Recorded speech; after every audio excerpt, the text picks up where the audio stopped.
de hoje. Bem, se nada acontecer, depois de amanhã, sexta-feira, dia 1º de agosto, entra em vigor a tarifa imposta pelos Estados Unidos ao Brasil de 50%. Existe um evento que ainda pode reverter essa decisão, que é justamente uma decisão da Justiça Americana, já em instância superior, impetrada pelos empresários e os setores que se sentem prejudicados, né, por essa medida, setores da economia americana que se sentem prejudicados por essa medida de Donald Trump para derrubar, né, essa tarifa aplicada pelos Estados Unidos, 50%, justamente pela alegação de que o motivo expresso, né, nessa guerra tarifária e na carta de Donald Trump, que é o de déficit comercial, não existir, já que os Estados Unidos têm um superávit comercial com o Brasil. Então, se acontecer de uma decisão desfavorável às intenções de Donald Trump, pode ser que essa medida se reverta. Caso não reverter, vai ser aplicada essa tarifa dia 1º de agosto, 50%.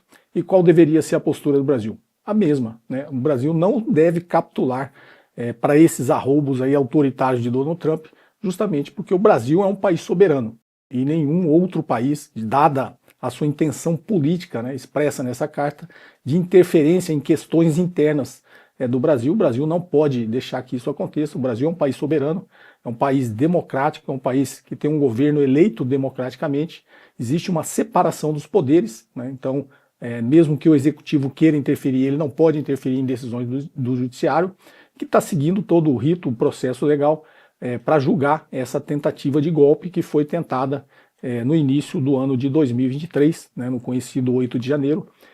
Então são questões internas do Brasil, quem tem que resolver isso é o povo brasileiro, e se alguém pode reverter isso, alguém pode mudar um regime de governo, mudar os governantes do Brasil, é o povo brasileiro, né? Não é uma nação estrangeira, não é uma potência estrangeira, expressa aí pelo sistema imperialista americano, que vai alterar as condições internas do país. Então a soberania é inegociável, né?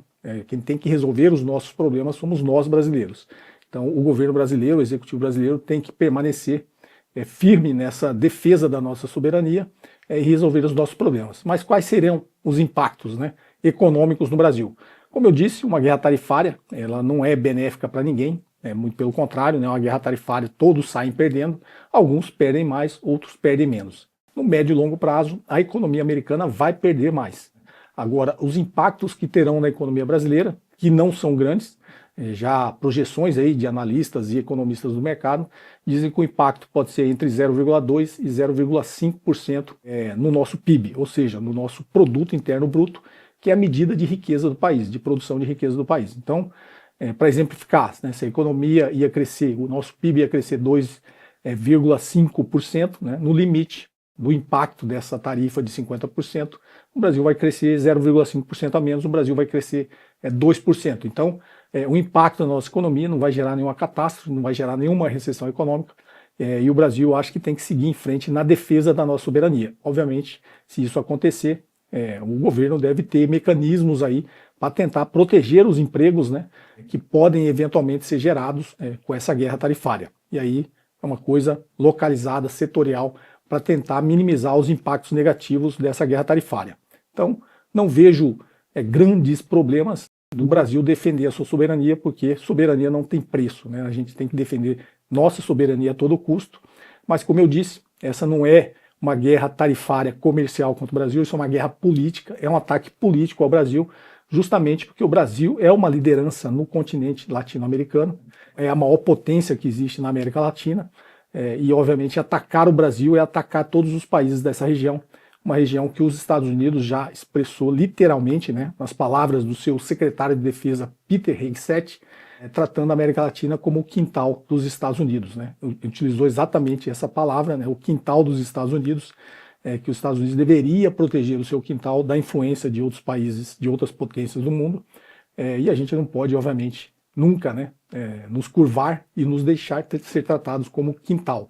Então o ataque dos Estados Unidos ao Brasil tem vários motivos geopolíticos, né? Primeiro, enfraquecer a maior liderança da América Latina, né? Enfraquecendo a maior liderança da América Latina abre um espaço para ele atacar todos os outros países.